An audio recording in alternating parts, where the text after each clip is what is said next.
Olá, me chamo Daniel Moraes Teodoro, sou estudante de Educação Física, bacharelado, na Universidade Federal do Mato Grosso. Estarei aqui disponibilizando, através da plataforma YouTube, algumas aulas sobre o atletismo e sobre o mini-atletismo, né? Isso é um trabalho do edital número 06 de 2021, intitulado Auxílio Vivência Universitária. O meu orientador é o Dr. Tomires Campos Lopes. E aqui estão algumas formas de contato comigo, caso tenha alguma dúvida sobre o trabalho, sobre as apresentações, sobre o conteúdo. Meu e-mail e meu Instagram também. Estaremos falando aqui sobre uma aula sobre o atletismo. Inicialmente vamos fazer uma perspectiva histórica sobre o que é o atletismo. O atletismo é um esporte que ele conta a história esportiva do homem no planeta. Ele é intitulado Esporte Base porque ele traz em si as habilidades básicas, as capacidades básicas do ser humano, que é correr, saltar, lançar, tirar de si força, velocidade, resistência. Isso conta muito da história, né, do homem, porque os ancestrais eles precisavam caçar, eles precisavam ser muito resistentes para os nômades, né, para ficarem se deslocando, precisavam ser rápidos, precisavam ser fortes para lutarem entre si, para lutarem contra os animais também na caça. E nisso traz o atletismo como também o primeiro esporte do mundo. A primeira competição esportiva foi uma corrida em 776 a.C., na cidade de Olímpia, na Grécia, que deram origem às Olimpíadas. Atualmente, as Olimpíadas são a maior competição esportiva do planeta. A prova se chamava pelos gregos de estádio, que tinha cerca de 200 metros. Aqui embaixo temos uma foto, né, sobre um estádio que aconteceu essa prova. Eram 200 metros e Corobius foi considerado o primeiro campeão olímpico da história. Na definição moderna, o atletismo é um esporte com provas de pistas, que são as corridas, de campos, que são os saltos e lançamentos, combinadas, que são decathlon e heptathlon, que reúnem provas de pista e de campo, né? O pedestrianismo, que é a corrida de rua e a maratona, as corridas de campo, que são cross country, corridas de montanha e marcha atlética. O início, como eu já comentei um pouco, ele foi o primeiro esporte, né, com as habilidades básicas, correr, saltar, lançar, arremessar. E existem indícios da prática do atletismo há pelo menos 5.000 anos, que é a questão quando surgiu a vida humana na Terra, né, com nossos ancestrais. E como a Grécia é considerado o berço da humanidade, né, da sociedade, onde se organizaram, surgiram grandes pensadores, grandes guerreiros. Do atletismo também, os esportes tiveram seu formato assim inicialmente na Grécia, foram melhor organizados, né? Como é o caso das Olimpíadas, que é a nossa competição mais tradicional e surgiu da Grécia, surgiu das tradições gregas. O atletismo recebeu seu formato moderno no começo do século XIX na Inglaterra. E aqui também vou falar um pouco sobre a importância do atletismo, tanto para a vida das pessoas, quanto para os outros esportes. Os outros esportes, como o atletismo é considerado o esporte base, ele traz à tona em si todos os outros esportes.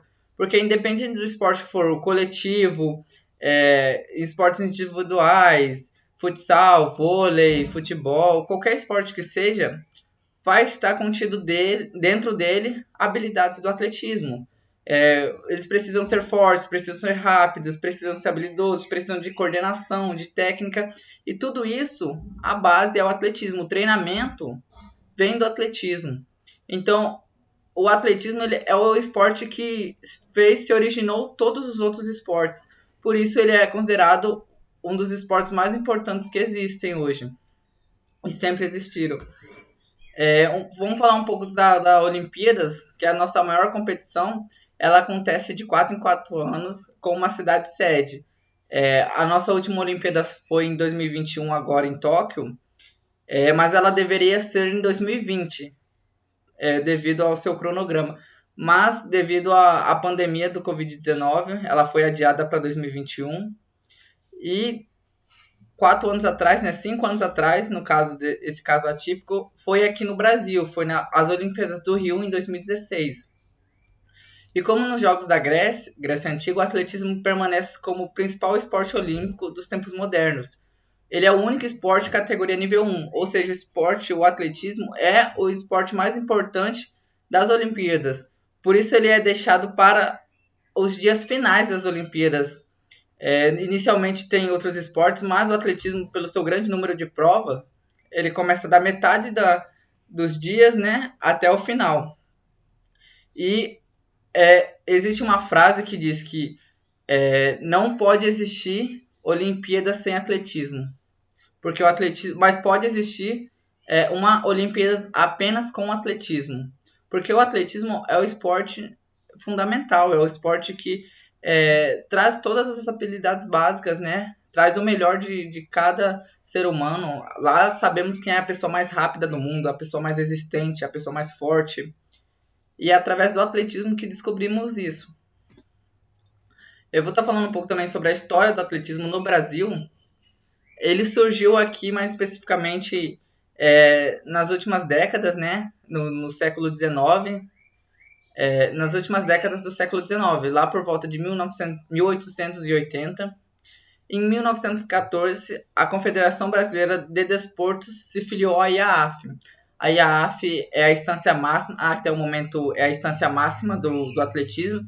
Hoje em dia a IAAF se chama WA, World Athletics, mas mudou recentemente e é só uma questão de mudança de nomenclatura, né? Mas quando falamos da IAAF, falamos da nossa entidade máxima, que controla o atletismo a nível mundial. A nossa primeira participação em Olimpíadas foi em 1924, nas Olimpíadas de Paris. Em 1925 aconteceu o nosso primeiro campeonato brasileiro de atletismo. E existe uma hegemonia no nosso continente, né? O Brasil ele vem conquistando títulos sul-americanos e temos os melhores atletas ranqueados há muito tempo. Desde que se surgiu o atletismo aqui, que nós nos filiamos à IAAF, que começamos a disputar competições internacionais, o Brasil sempre teve uma hegemonia, tanto nos campeonatos de base quanto nos adultos, no sub-20, sub-23, no adulto, no sub-18. O Brasil ele sempre teve uma hegemonia no nosso continente.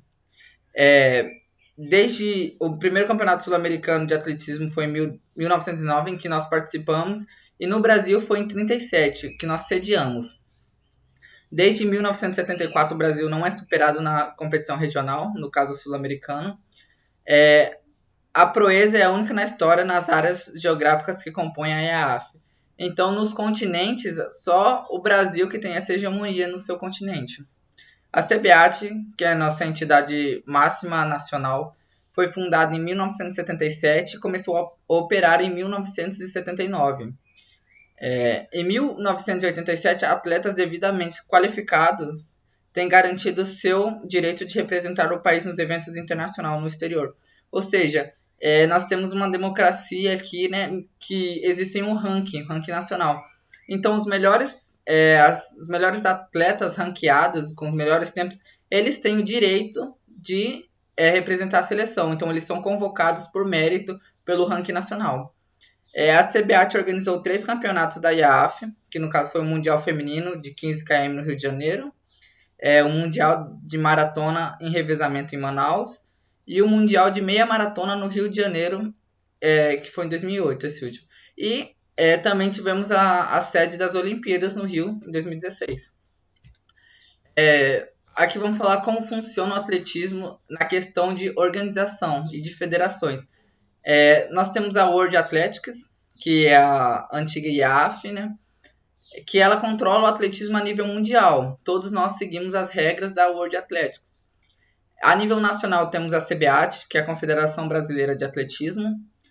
A nível estadual temos as federações. Aqui em Mato Grosso temos a Federação de Atletismo Mato Grossense, que é a FANT.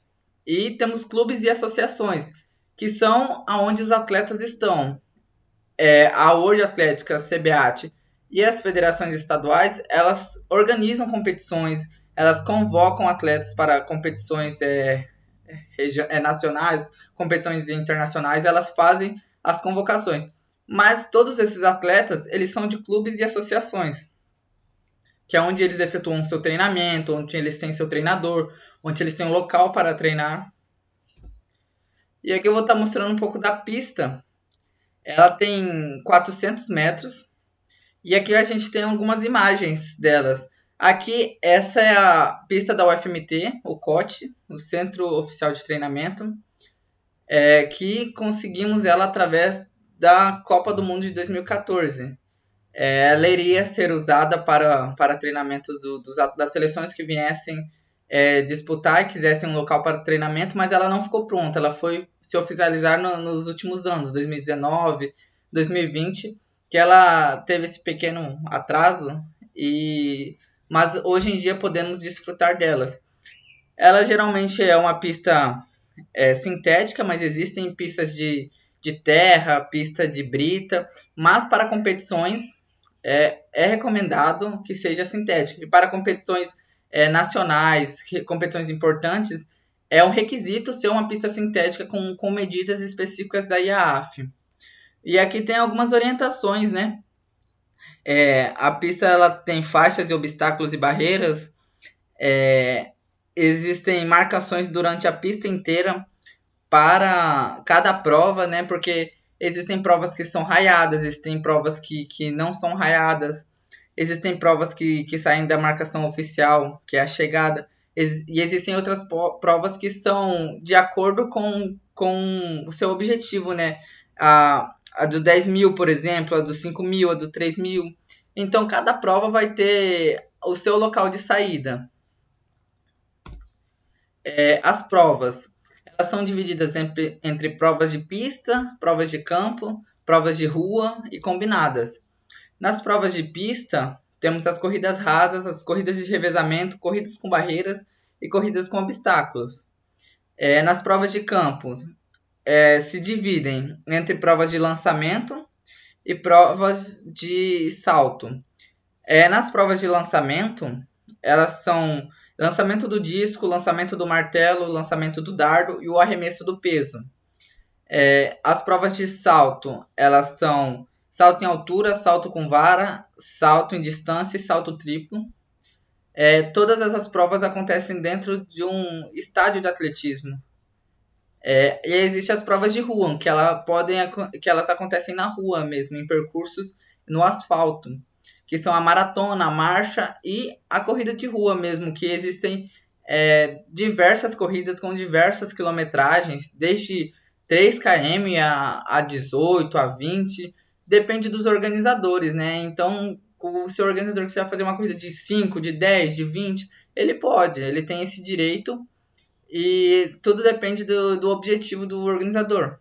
E existem as provas combinadas, né? Que são o decathlon e o heptathlon. O heptathlon é feminino, o decathlon é masculino. O heptathlon compõe 7 provas e o decathlon compõe 10 provas. Eu vou estar explicando melhor cada uma das provas.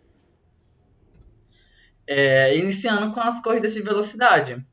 As corridas de velocidade são 100, 200 e os 400 metros. Elas são provas raiadas, ou seja, cada um tem a sua própria raia e não pode invadir a do adversário. E todas elas saem com um bloco de partida, que é esse da imagem.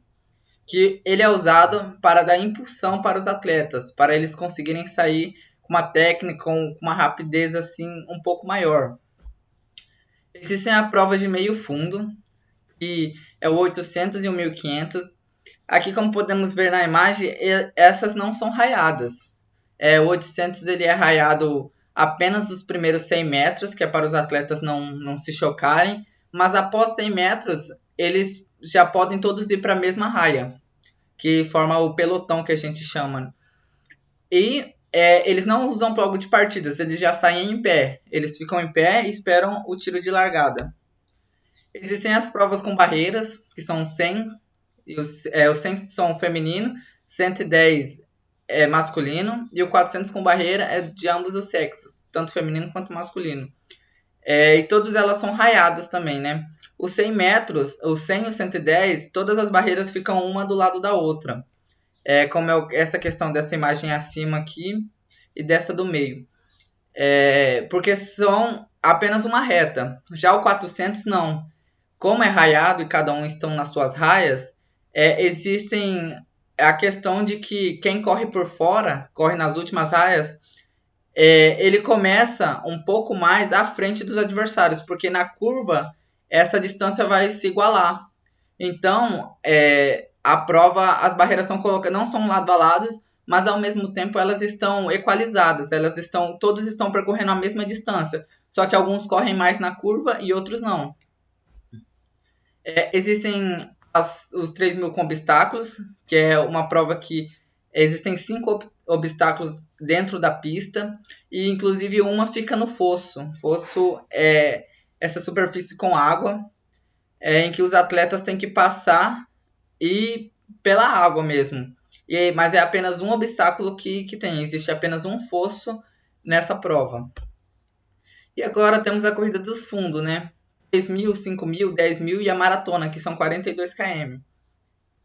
Essas corridas podem ser feitas tanto na pista quanto na rua. A maratona é tradicionalmente na rua, né? Por ser 42 quilômetros e ser muito duradoura, ser horas de prova. Então é sempre o percurso da maratona na rua. Mas os 10.000 e 5.000, existem corridas de rua, existem também as provas dentro da pista sintética, mas aí eles ficam rodando, porque devido à pista ter 400 metros, eles vão ter que fazer muitas voltas dentro desse percurso, né?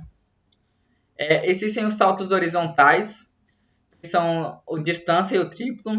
Essa tábua, os atletas eles não podem ultrapassar ela, senão eles queimam. Então, cada atleta organiza a sua passada, treina a sua passada, e ele tem que correr com máxima velocidade e impulsão para saltar exatamente na tábua. Porque caso ele pega e salta depois da tábua, o salto dele é inválido. E se ele salta muito antes da tábua, ele perde alguns centímetros no final, né, no resultado final. Então, eles têm que treinar muito, é uma prova muito técnica. Eles têm que organizar todas as passadas ser exatamente igual para ele ter aquele objetivo e chegar na tábua. Os saltos verticais, que são o salto em altura e o salto com vara. No salto com vara, a vara é de acordo com a altura que eles vão saltar.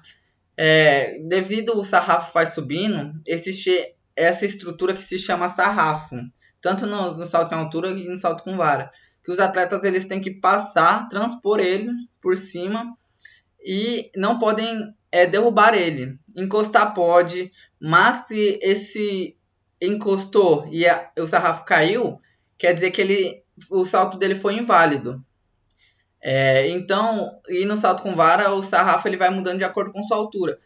Conforme o sarrafo faz subindo, eles têm que saltar mais alto, eles têm que usar mais força, têm que usar mais velocidade e tem que ter um sarrafo mais resistente, um sarrafo mais alto. Então, é uma prova também muito técnica, que os atletas têm que treinar muito esse encaixe também do sarrafo no próprio encaixe, né, do lado do colchão. Aqui temos as provas de campo. O lançamento do disco, o lançamento do martelo e o lançamento do dardo. Esses são os lançamentos. O do disco, do martelo, eles acontecem dentro de uma gaiola, porque eles têm que fazer a rotação, né? E pode acabar machucando alguma pessoa caso o atleta erre a pontaria, erre a força. Então existe essa gaiola justamente para prevenir esses acidentes. Já o lançamento do dardo, ele acontece do lado da pista, né? Na curva, mais precisamente, mas na parte de dentro. Alguns atletas utilizam parte da pista também para correr, para se deslocar e lançar. Mas essa é uma distância relativamente grande e para alguns atletas pegarem mais velocidade, eles usam parte da pista. Mas existe fora da pista, na parte de dentro, inferior da pista, existe toda uma região em que os atletas do dardo eles podem utilizar para ter esse impulso. E aqui existem as provas combinadas. O decathlon, ele é composto pelos 100 metros. E aqui eu também coloquei na imagem do recorde mundial do decathlon. Não, recorde mundial não. Eu coloquei na imagem qual é a pontuação de 1.000 pontos. Esse 1.000 pontos é quase o máximo, né? Não é o máximo, porque as pessoas podem fazer tempos menores que isso e ter uma pontuação acima de 1.000 pontos, mas usam como referência, né? Os 1.000 pontos, que relativamente seria uma pontuação muito boa, né? Que poucos atletas conseguem obter. E aí, para você ter 1.000 pontos no 100 metros, por exemplo, o atleta deve fazer um tempo de 10:39. Conforme o tempo vai aumentando, 10:40, 41, 42, o atleta ele tem uma pontuação menor. Tem 900 pontos, 950. Existe toda uma tabela internacional que todos devem seguir em todas as competições. Então, por isso que acontece o ranking internacional, o ranking nacional, porque todos estão seguindo a mesma tabela de pontos. Então, os pontos sempre vão ser iguais, independente da competição. E o decathlon é composto pelos 100 metros, salto em distância, o arremesso do peso, o salto em altura, o 400 metros rasos, 110 com barreira, lançamento do disco, salto com vara, o lançamento do dardo e o 1.500. E são nessa exata sequência. Já o heptátlon ele é composto por o 100 com barreiras, o salto em altura, o arremesso do peso, 200 metros, salto em distância, lançamento do dardo e o 800 metros. Então, esses atletas eles são chamados de os mais completos, né? Os super-homens, que devido a eles têm que ser bom e especialista em diversas provas. Tanto na velocidade como 100 metros, eles têm que ter a técnica do arremesso do peso, então eles têm que ser muito fortes na parte superior também. O salto em altura, o 1.500 eles têm que ser muito resistentes, o salto com vara tem que ter muita técnica. Todas essas técnicas são provas muito específicas, né? E que exigem muito de uma capacidade do corpo diferente. Então, algumas são mais resistentes, algumas são mais de velocidade. Então, esse atleta tem que ser um atleta completo. Existem as provas de arremesso, o arremesso do peso. Ele também é feito dentro da gaiola. Os revezamentos são as únicas provas coletivas do atletismo, que é composto por 4 pessoas. O 4 por 100, cada atleta corre 100 metros, ela é totalmente raiada, né? Então cada equipe fica na sua própria raia, como é o caso do 100, 200 e do 400 rasos, né? Individuais. O 4 por 100 é raiado. Já o 4 por 4 masculino e feminino e o 4 por 4 misto, eles correm raiado a primeira volta, cada atleta corre dentro de sua raia. A segunda volta, eles correm 100 metros raiados, e aí eles podem todos irem para a raia 1. E depois a terceira e a quarta mão elas correm sem ser raiada, todos vão para a raia 1, porque ali a prova ela já se distanciou, né? Algumas equipes já estão mais na frente, outras ficaram mais para trás, então não tem aquele choque de atletas. Não pode acontecer de ter um choque, eles caírem, mas é mais improvável do que no começo. Por isso, a primeira mão é sempre raiada. E existem a marcha atlética, os 10 km, os 20 km e os 50 km. Só que o 50 km ele é predominantemente masculino. Já os 10 e o 20 eles são tanto masculinos quanto femininos. A corrida de rua podem ser de qualquer distância, de acordo com o organizador. Não são as federações que organizam, mas são as federações que têm que permitir. Existem organizadores externos e elas solicitam as federações para que essa corrida aconteça. E a federação ela arbitra essa corrida, ela oficializa os tempos, mas a corrida é de responsabilidade do organizador. Aqui eu coloquei uma foto da nossa corrida mais tradicional do Centro-Oeste, a Corrida de Reis, que acontece todo começo de ano, em janeiro, que reúne milhares de pessoas. Se eu não me engano, reuniu cerca de 10 mil pessoas na sua última edição. E sempre é uma corrida que está crescendo o número de adeptos, né? A corrida de rua é um dos esportes que mais crescem hoje no Brasil e no mundo, por ela ser muito prática, né? A pessoa pode correr em qualquer lugar em que se sinta bem, né? num parque, na rua, numa praça, numa avenida, numa rodovia. Então a pessoa só precisa de uma roupa confortável e de um tênis, que o custo é muito baixo. Não precisa de um local específico, pode correr sozinha ou em grupo. Então a corrida de rua, ela também pode correr em qualquer horário. Então a corrida de rua, ela é para todas as pessoas, independente de como a pessoa gosta de fazer as coisas. A corrida de rua consegue se encaixar na rotina da pessoa, no local onde a pessoa mora, na condição financeira e social da pessoa. Por isso ela está tão crescendo no nosso mundo. A corrida de montanha, elas acontecem, como está mostrando nas imagens, em montanhas, como se fossem trilhas, né? E aí as quilometragens também são definidas pelos organizadores.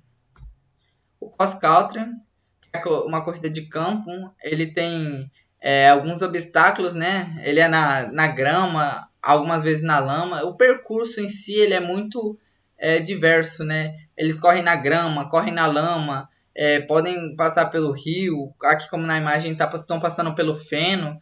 Então é uma corrida de campo. E aqui eu vou falar um pouco sobre a Olimpíadas do Rio, Olimpíadas de Tóquio, perdão. Olimpíadas de Tóquio aconteceu em 2021. Ele obteve 52 atletas da Confederação Brasileira, né, que representando o nosso país. Em que medalhas tivemos o Alisson, no 400 com barreiras, o Thiago Braz com o salto com vara.